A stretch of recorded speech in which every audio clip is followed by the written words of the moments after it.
Hello everybody and welcome to English 101 with David Hancock. I am David Hancock, and in today's video I'm going to give you the #1 tip I can give you to improve your writing in English.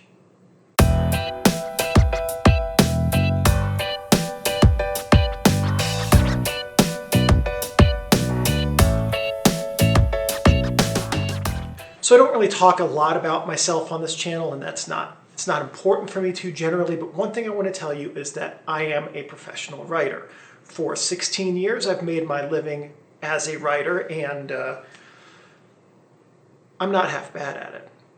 So before that I taught college grammar for a living, and as a writer there is one trick that I've used, not trick, one technique, that's a better word, to improve my writing and make it consistent that you can do as well, that I'm going to teach you, and this technique is the most important foundation of my entire writing career. English has a verb in it that that some languages like Arabic don't have and don't have an equivalent of. And that verb is to be. It's a state of being verb. It's summed up in the greatest cliche that is often misused as a Shakespeare quote, to be or not to be. And basically it just means existence. We could use an example of that right now. This whiteboard is white. There are 8 forms of the word to be. We're not going to include the infinitive in that. Here are the forms of to be that we actually use in writing. So these are just the way that I could remember them as I was putting my notes together for this video. It's not well organized, but the forms of to be that are used in sentences, there are these 8. Am, be, being, was, are, been, is, and were. I am going to get groceries on my way home tonight. I will be available on email until 5:01 p.m. My dog is being very quiet. It was a rough commute to work this morning. We are on schedule with the project. I have been to a handful of states in my life.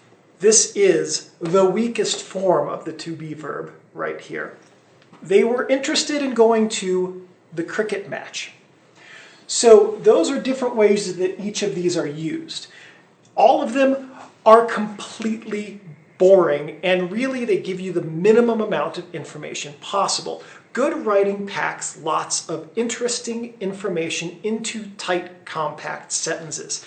So what I'm going to do now, I'm going to clear the board, and I'm going to show you one sample sentence with each of these forms of to be, and then I'm going to show you a better way to write that same sentence, and I'm going to explain why it's better and how I did it so that you can use those same techniques in your writing to make your writing more interesting to your readers, more captivating to your readers, and more able to communicate your thoughts clearly so that your readers know exactly what you're trying to say.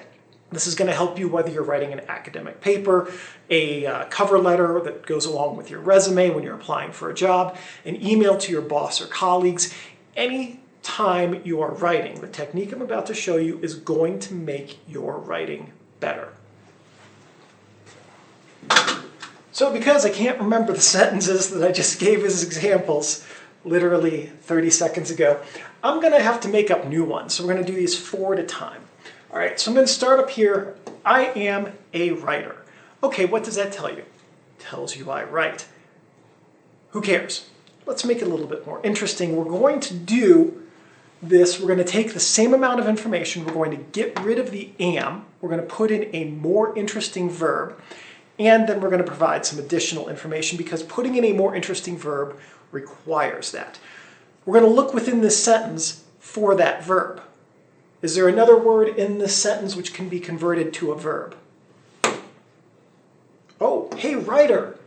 If we take off that R, now we can say write. Write is a verb. Okay, let's try that. Okay, so this is a step up. This is a big step up. I write marketing text for a living. So by changing the verb from am to write, that begs additional information. We could say, I write. Okay, great. I mean, literally, that is actually a sentence we could say, but it doesn't give any information. When we have a verb like this, it impels us to make the sentence better. I write, what do I write? Marketing text. Okay, I write marketing text. Why? For a living. That's how I pay my rent, is by writing marketing text. Okay, so now we've gone from I am a writer, which is a fairly boring statement, to I actively do this thing because. So by getting rid of am and putting in a different word that could be a verb, we've been forced to provide more detail and more interest in our sentences. Also, we've gone from just saying, oh, this guy's a writer, and that doesn't really give your reader any image in their mind, to I write marketing text. This now conveys a mental image, correctly or not, of Don Draper sitting around smoking and drinking, and that's not at all what being a marketing writer is like. It's much more crying and looking out the window longingly. At any rate, all that, realistically, what this sentence does now is it says something about the subject and why. So it conveys more information and with more interest. He will be at the park.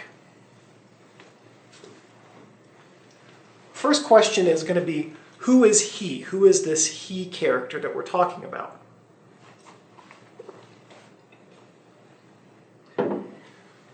So because we now have a he, the first thing we're going to do is we're going to give this guy a name. Okay, so the first thing we're going to do is we're going to give this guy a name. We're going to name him Mark. Mark walked the park's lake shore. So now we don't have any verbs in here, any words in here that can become a verb. We've got will be, which is a form of to be with a modal auxiliary. Talk about that in a future video, I promise. And at the park. There's nothing in here like writer that we can make a verb. So now getting rid of the to be necessitates that we are going to force ourselves to say something else about the subject. So we're giving him a name. We don't have to, we could say he, but we're going to make this more personal. If you can give your subject a name instead of using a pronoun, you're going to help your reader understand your sentence a little bit better. Mark walked the park's lake shore. We're keeping the park because we need to know what it is. We're getting rid of to be, so we have to put an active verb in here. I've chosen walked. We could do any of the others, millions of verbs in the English language. This is just the one that came to mind. Mark walked the park. What did he walk? The lake shore. This now, instead of he will be at the park, or we could say Mark will walk the park's lake shore if we wanted to keep the tense the same. Now we are giving Mark an action, we're giving him a location, and we're giving him a location within that location so that now the lake shore, that tells us a little bit about the park. It gives your reader something that their mind can latch on to give them an idea about what is at this park. They are being uncooperative. We are going to do a similar thing here as we did in the previous sentence. We're going to give they an actual subject, okay? Because they pronouns could be anyone. We're going to try to make this a little bit more what's called concrete in writing or tangible.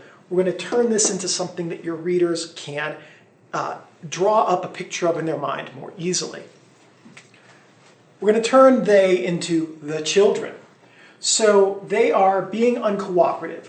What we want to do now is figure out a way to demonstrate being uncooperative without using being.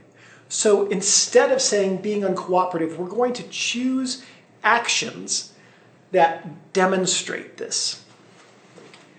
The children, who are replacing the they, stomped their feet and yelled, "No."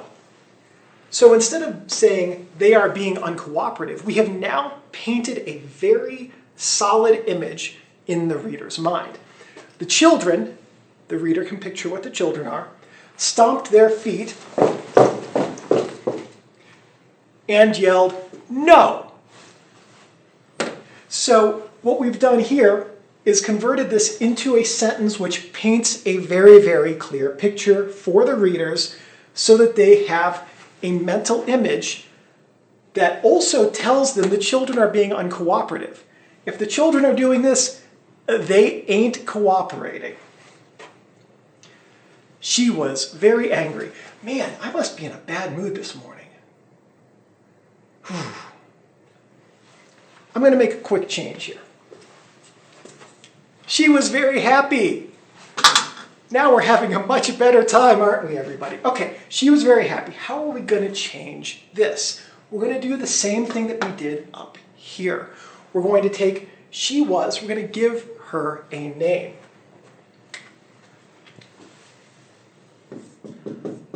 Lily was very happy. Hi, Steinbeck. You're out of frame. You're not in the picture right now. No, the camera's up there, Pop. So let's change she was very happy to Lily gasped, teared up, and hugged Hoshi. So what does this tell us?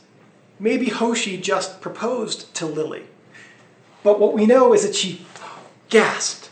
She got some tears on the bottom of her eyes, and she hugged Hoshi. These are all now actions. And gasped, teared up, and hugged are also all verbs. So they paint within your reader's minds specific actions that Lily, your subject, is taking so that your reader gets a good idea that these actions, any one of them by themselves might not say the same thing, but combined, they paint the picture that Lily was very happy. So what we've done here is some different techniques, and we'll go through the rest of the forms of to be in just a second. We've taken a word that could be a verb and made it a verb. We'll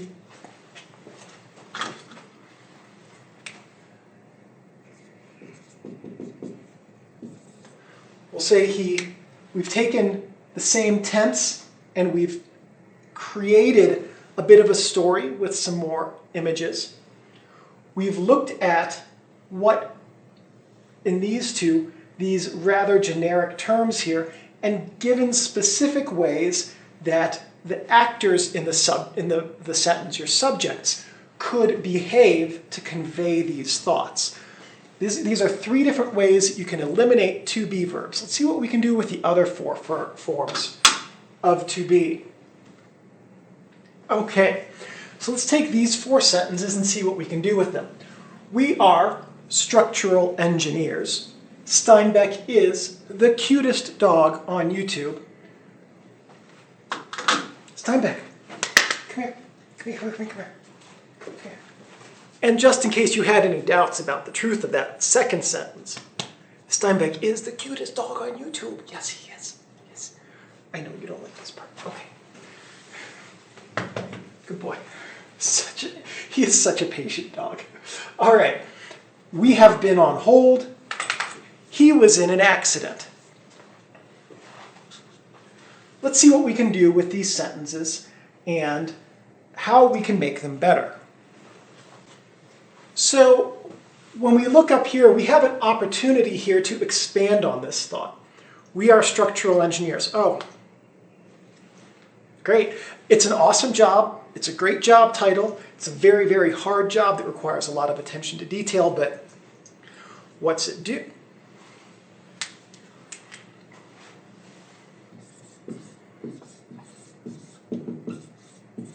So we're going to get rid of are, and we're going to change this verb. We're going to add one. What is it that structural engineers do? They do engineering, designing, developing, prototyping, all of the different things that engineers do.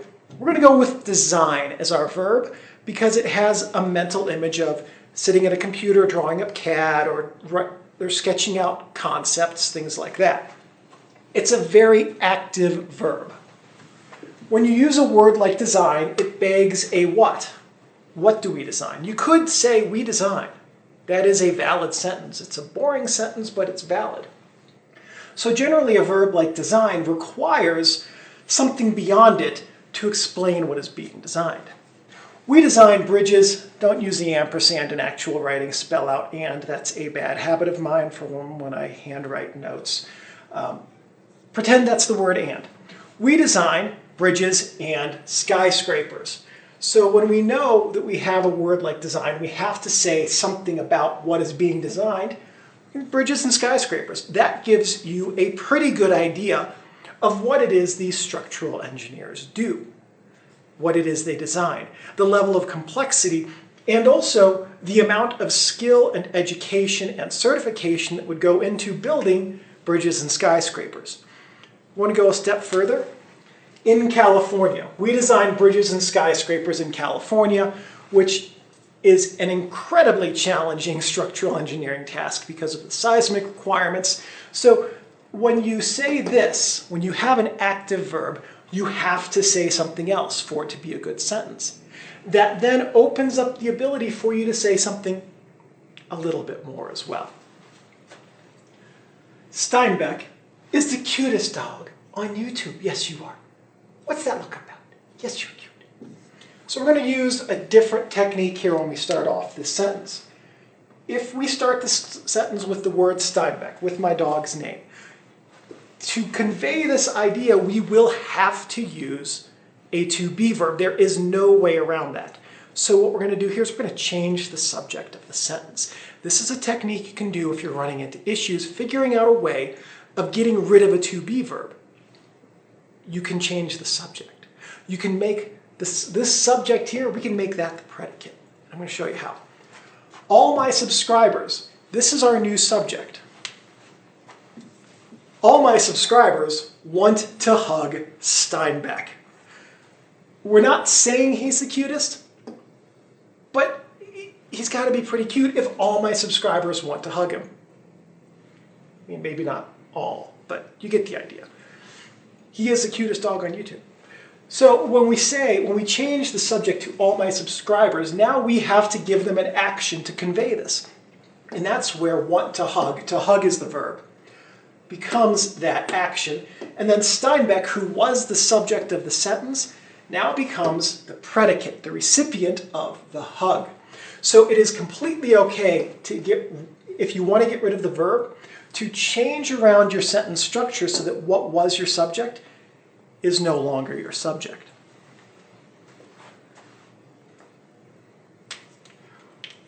We have been on hold. Maybe you've called tech support. I sat on hold with tech support for 3.5 hours one time before someone picked up. That was when I learned how to fix my computer myself. So, what can we say about being on hold? What's the experience like? There's music, generally speaking, because when someone is on hold and there's music, generally speaking, when you're on hold, there's music because it makes the hold time feel less. When I was in customer service, we had to sit on hold for a minute with music and a minute without. And we weren't told how long was each. It was a minute exactly for each. And what I learned was that minute without music, I thought it was 5 minutes. The minute with music, I thought it was about 30 seconds. So we know that holds should have music, and most of them do. We memorized all the hold music. So what we've done here is we've gotten rid of the verb been and the auxiliary have. Okay. So now we know we're going to have to convey the sense that the subjects have been on hold without using this verb. So I picked memorized.